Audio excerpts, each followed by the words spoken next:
topic number 2, Guillermo del Toro's Cabinet of Curiosities, Netflix horror anthology series with 8 episodes, 2 of which were co-written by Del Toro. The others are all written by various other filmmakers, which are then introduced by Del Toro at the start of every episode. Premiered on Netflix October 25th. Overall, what were your thoughts on this one before we dive into sort of each episode? I like the series. I thought it was a different kind of series, one that Netflix really hasn't taken on yet. So I appreciated that. And Del Toro is an amazing director and writer. I love him. And I really enjoyed. I knew I was hooked into this series just from the opening credit scene. When he has like the cabinet, and then it kind of like unfolds almost, like a little dollhouse or something. It was really fun. Introduction, and there were some hits and there were some misses for this show for me, but the ones that I really enjoyed, they were great. I think there might have been like only 3 episodes out of the 8 that I didn't really like, so I'll take that 5 out of 8 being great. Yeah, I think I was the same. Like, it was super hit or miss. Like the episodes that hit I thought were absolutely fantastic, but there were that happened way less often than I had hoped when I first sort of saw the series get announced. I think they were trying to aim for like Black Mirror levels with this show, but instead of being like modern future tech focused, they went like back in time to like gothic horror type stories. And yeah, like I said, some of them hit and were fantastic, and then for me there was a lot more that I was just like, whatever. Like, it was okay, but not great. And then there was about 3 that I was like, this is trash. Why did this make the cut? Oh my god! I think we both hate the same 3 episodes too, if I'm not mistaken. Yeah, I think so. Yeah, because the rats episode, which I think is episode 2, is absolutely terrible. I even told you I struggled to actually stay awake during that episode. I fell asleep twice watching it. Which is not good on episode terrible. 2. Like, that could easily see a lot of people just drop off after 2. Yeah, which is it's rough because there are, like, the episode after that was pretty good. And so it kind of sucks that it went back and forth with quality. But I guess it depends on whoever really wrote the story that it's based off of and their imagination. And then, like, it closes with, I think the best episode is the last one. It's like, why is this one the last episode? Like, I can see a lot of people not making it to the best episode of the season. I don't think the last episode's the best episode, but you're entitled to your wrong opinion. My opinion is always right. Don't know what you're talking about. No. I think the autopsy episode is probably the best one. Yeah, the autopsy is a close second for me. Nah, it's better than birds. Sorry. So we'll break down each episode. Episode 1, Lot 36, where an ex-army vet buys a storage locker to basically sell the contents, basically like Storage Wars inspired story. And turns out that that was owned by some strange old man and has like this weird monster inside. Yeah, like a satanic kind of moment, like where they're summoning like a demon thing. Yep. I liked it. It was a fun idea. Yeah, I thought it was one of the stronger episodes. Yeah, absolutely. I liked the concept of it. It was fun. I feel like the guy kind of had it coming because he was such a jerk to the original owner of the storage unit. Yeah, the guy that buys the storage unit. It was fun. It was he was a jerk. He was such a jerk. And I looked at the IMDb ratings for all of the episodes, and yeah, this was one of the better rated ones with a 6.7. So I think that's about right. 6.77 ish. I feel Stronger, like it but was a not. strong start, Yep. And then the next one but yeah. weirdly got a higher rating on IMDb. Got a 6.9, but did not like this one at all. Basically the rats and the grave robber who gets taken into the tunnels, and there's a giant rat in the tunnel. Like, what the hell is going on in here? The only positive I Yeah, it have was about this really episode rough. was the prosthetic animatronic rats. Looked great, but yeah, the story was just terrible. Oh, it was all over the place. It was absolutely crazy, and I couldn't follow it right at first, and then I just was like, wow, this is really boring. Unfortunately, I just got really bored with it, and then I started to doze off, and I go, oh no, I'll watch it tomorrow, and then the next day came, and I go, oh god, I've got to watch the rest of this crap. And yeah, like we said, like having that as episode 2, like I could see so many people just getting through that and being like, I don't need to watch the rest of these because the first one was second one was crap. I'm done. Yeah. Yep, But then, definitely could have cut in now. but then we get episode 3, The Autopsy, which has an IMDb rating of 8. So, like, in your opinion, the strongest, highest rating of the season. And this one is basically a sheriff is investigating a dead body and a mine collapse. And then it turns out that there's this weird alien inside one of the people that is just like killing people and like being a parasite basically, and like taking over people. Yeah, I really liked it. It was fun. It kind of reminded me of Invasion of the Body Snatchers almost, or along those lines of that kind of moment. So I thought it was fun. I really liked how the sheriff actually had like a conversation with the parasite, and outsmarted it kind of, and it was just it was taken back. You know, how could you have done that to me? How could you have outsmarted me? Yeah, I loved the way that he outsmarted it too, when it reveals that they've apparently evolved to not need their own eyes and ears because they just take over a host and use their eyes and ears and organs and stuff. So just as the parasite's about to take him over, he slits his own throat, stabs out his own eyes and ears, and the parasite takes over and he's like, I can't see or hear anything. What the hell is going on? And then the whole time he's recording the interaction. Yep. It was a rough watch, like that scene, like where he had to do all those things. It was just, oof. I could not. I had to like turn away. I go, oh my gosh, I can't believe that actually happened. But it was really well done. It definitely gave me like that ugh factor. But yeah, like I said, this was one of my favorite episodes. I think it was one of the strongest ones, and it was just really fun and well done. Yep. Especially when it was essentially for the majority of the episode, there's two people in an autopsy room. Like, it's just the doctor and the parasite talking. Yeah, it was very like quiet and like no real background noises or anything like that. It was just him recording, and so that kind of gave it like even a more eerie feeling because you have like all the dead bodies on the slabs, but you know, one randomly just is like, "Hey, how's it going?" I thought all the bits outside the morgue were a bit weird, like with the bomb and the how we got to this point where there's all these bodies in the morgue. But yeah, once it gets into the morgue and we get that back and forth between the two characters, I'm like, okay, now you get me. Now I'm sold. Yeah, no, I was. It took a while, but I'm glad that they executed it the way that they did. I think it ended up really working well in the favor of them. And then we went to another episode that was a massive miss.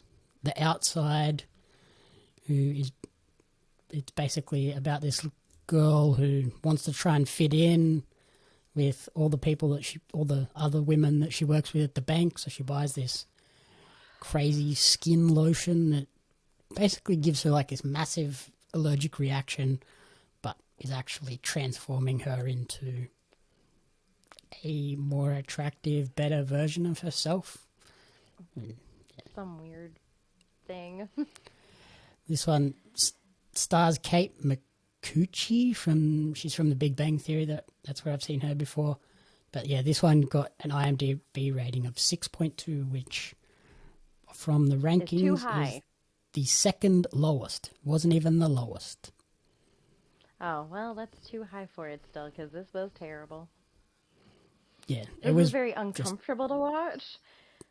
There was very awkward scenarios in it, and I just, ugh. It was weird. I was sitting there the whole time being like, this is, I think this series is losing me. Like, this is the 4th episode and only one of them has really, like, hit amazingly. Yeah, and I remember messaging you and I go, oh man, I'm about to start this episode, and we had just gotten through talking about the rats, and I was like, wow, that was really bad. And you go, oh, nope, it gets worse, trust me. And I go, wait, what? It gets worse than rats? And you go, yep. And you weren't wrong. And sadly, this isn't in my opinion, this isn't the worst episode. And it was one of the worst. Mm-hmm. It was horrible. It was all over the place. And it made me itch because I've had allergic reactions before to things, and nothing in my head would have ever made me go, oh yeah, I should put more on. I should go and have a bath in this cream that is burning my skin. Literally soak in it. No. Yeah, ridiculous. There's no idea in my mind that that's okay, but this girl is just so gung-ho to be beautiful and take care of what she thinks are her flaws.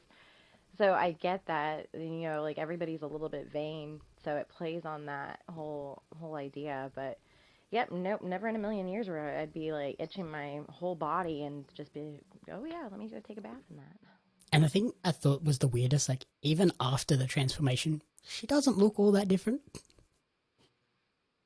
No, not really. They could have done some bigger changes to her. I was like, whatever. Yeah, the whole basement scene is what really did it for me. I go, oh, nope, I don't know if I can even get through this episode right now. Where the lotion version of herself, and they make out weirdly. What is going on in this episode? Yeah, it was very odd, like all over the place, and I don't know what was going on in their mind when they decided to come up with this idea. But it definitely didn't translate to screen very well. Nope.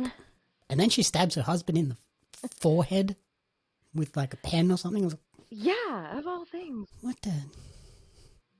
And him, the dumbass, like, pulls it out. Of you, telling you didn't need to change or anything. Yeah, that too. Like, should I take it out? Probably not. Not to do that. You should go to the hospital. Oh, there was no thought there at all. Yeah. Like, oh, I got stabbed in the head. This feels funny. Yeah, not a fan of that one. And then the next one, Pickman's Model, IMDb rating of 6.6. Follows an art student, Will, who meets the introverted Richard, whose terrifying works of art begin to have a disturbing effect on his sense of reality. This is another one of those, like, yeah, in the middle, like, is what it is episodes for me. I liked this episode, but I also I liked it because I called out who was in it, and then you didn't realize it until I called it out, so it made me happy that I recognized somebody before you did. Yeah. Because I go, is that Crispin Glover? And you go, I don't think it is.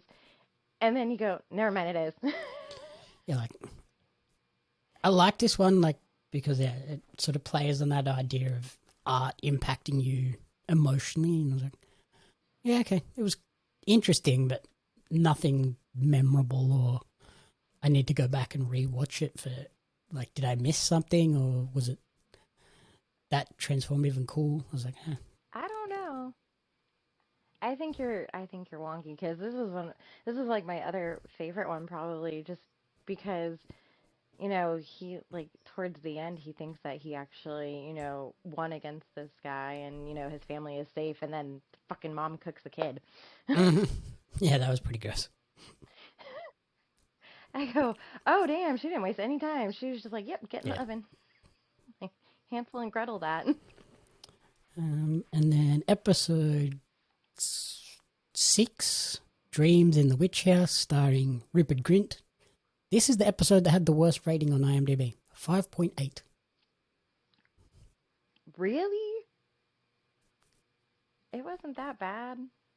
It was, I thought it was a good storyline. Like, I really enjoyed the story behind it and the premise of it. I don't think it was the worst ever, and I really am shocked that it's the lowest. I liked this one until we got the talking rat. Yeah, the rat. I couldn't tell if it was a rat or a monkey at first because it was very oddly shaped. The weird little animal thing. I was like, if we had just got like the witch, I'd have been like, cool. Heaps better episode. But then we got the weird talking animal rat thing. I was like, well, now you've lost me.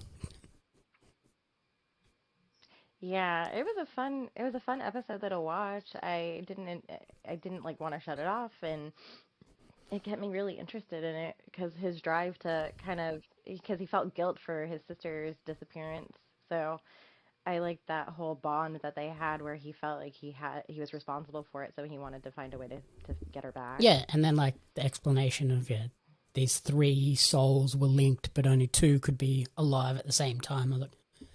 I like that, but yeah, the weird rat monkey thing. I was like, oh god damn it, you took it too far. I thought it was hilarious too, just because I love the Alien franchise so much, and when he like popped out of Rupert's chest, I go, oh my god, it's Alien! But like way back when. Uh, Yeah, that made me go up and over the edge. I go, oh crap, yep, you just. and then episode 7, for me, the worst episode of the series, but somehow got a 6.2. This was the worst. This is one of the most lame episodes ever, ever. Nothing happens until like the And there last wasn't 5 anything good minutes. about it. Yeah, yep. But again, this is another one where I was like, hey, that girl was the mummy. And that was the only thing I knew about it. I go, that's the only memorable thing about this stupid episode is that there's a giant slime rock and the mummy chick is in it. And Eric Andre and Peter Waller. Yeah, oh, I was like, this one has the most stacked I cast, was more. and it is trash. Mm-hmm. Because they don't do anything. They just Literally, sit around and get high and talk. yeah, and then it reminded me of like Nickelodeon Slime Monster. It reminded me of at the very end. I go, that's what happened. That's what came out of it. And you built this whole thing up, and that. Yep. Yeah, I was like, I'm glad this one was buried towards the end, but maybe we could have just trashed it. But I imagine with that cast, they spent a lot of money on this episode, so they had to squeeze it in. Yeah. Oh, that was a rough watch. I'm glad I never have to watch it again. We'll put it that way. Mm-hmm. And closing out the season was The Murmuring, starring Andrew Lincoln and Essie Davis. Got an IMDb of 6.8, and basically follows this couple of like bird watchers, scientific researchers, and turns out that their daughter has passed away, and it's like them like going to this secluded house to study the birds, and then they find out that the people that lived in this house had a similar experience to them, and yeah, that all starts to impact the wife, and she just kind of loses the plot, and it's all about mourning and grief and loss. And I was like, this is a really cool episode. I like this one, my favorite one. Yeah. It was. It wasn't my favorite one, and to be fair, I actually just got through watching this because I almost forgot that I had to finish it, and so whoops. I kind of lost track of time. This time change, let me tell you. It had me all kinds of wonky, and I go, oh crap, I forgot to watch the rest of it. So I finished it, and it wasn't bad. It was a little bit underwhelming for me, but I really liked the backstory of it, and her connection with like seeing the spirits in the house or whatever, and how it affected her mourning, which she didn't even really have, she wasn't expressing, I guess. So I think it kind of just took her out of her shell to mourn, which was nice. Yeah, I think like it's the most like apart from the like ghostly apparitions that give you some great jump scares in this episode. It's the most like grounded one and like emotional story because it's all about she's suppressing her mourning and just putting it off and off and off, and it's bubbling up and eventually explodes, and she has all these issues and almost like drives a wedge that can't be solved between her husband. But yeah, the emotion of it of just like, yeah, when something bad happens, you need to grieve and mourn and go through your emotions before you can move on with your life rather than I'm just going to veer off and try and continue life as normal without going through that process. Yeah, it was definitely it was interesting to see the progression too, that it had an effect on like the marriage and stuff, because when they're presenting and everything, it looks fine, and then when they get to their research studies and stuff like that, you can see where it's really taken a toll on their relationship, where they're not even staying in the same room together anymore, and they don't want anything to do with each other after a while. Yeah, like I think that's why I like this one the most, because it has so much depth in like the emotion and the story, but yeah, it's not necessarily like the creepiest or the scariest of the bunch. Right, yeah. It wasn't my favorite, but it wasn't bad. It's definitely not bottom, that's for sure. So yeah, that's the two big things we checked out this week. What would be your top recommendation out of these two? I'm gonna go with Barbarian because it's not as much of a commitment. It's fun to just throw on like a Friday night when you just want to have like a movie date night or something like that. I think it's really fun to do, and it's only 2 hours of your time versus where the series is it's a commitment for 8 hours. And it's super hit or miss. Like at least Barbarian, you're gonna get. Yeah, it's not constant. Barbarian, you'll get 2 good hours. Where, I think Cabinet of Curiosities, you might get 3 good hours and 5 shit hours. Yeah, I mean, with Curiosities, the only positive is that you don't have to watch all the episodes. You can just skip over to whatever ones sound good to you, I guess. But the trailer doesn't really help that at all because you just get like a compilation of all of them. Yep. In one, so it's kind of misleading at that point because you can't really tell what you want to watch. Yeah, so listen to our podcast and we'll tell you the good ones and you can skip the shit ones. Yeah. Yeah. Don't watch The Outside. Best idea. And don't watch The Viewing. Yeah. Alrighty. Thank you everyone for listening to the commentary booth. If you enjoyed the show, please remember to rate, review, and subscribe on podcast services and on YouTube. You can follow Corrina on Instagram at Miss Corrina Renee, and you can follow me on social media at JamieApps Media and at Pario Magazine. The commentary booth is a fan-funded production of JamieApps Media.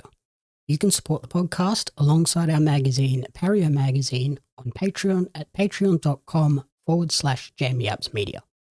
The following people supported at the publisher level or higher, and you cannot fathom how incredibly appreciative we are for their support.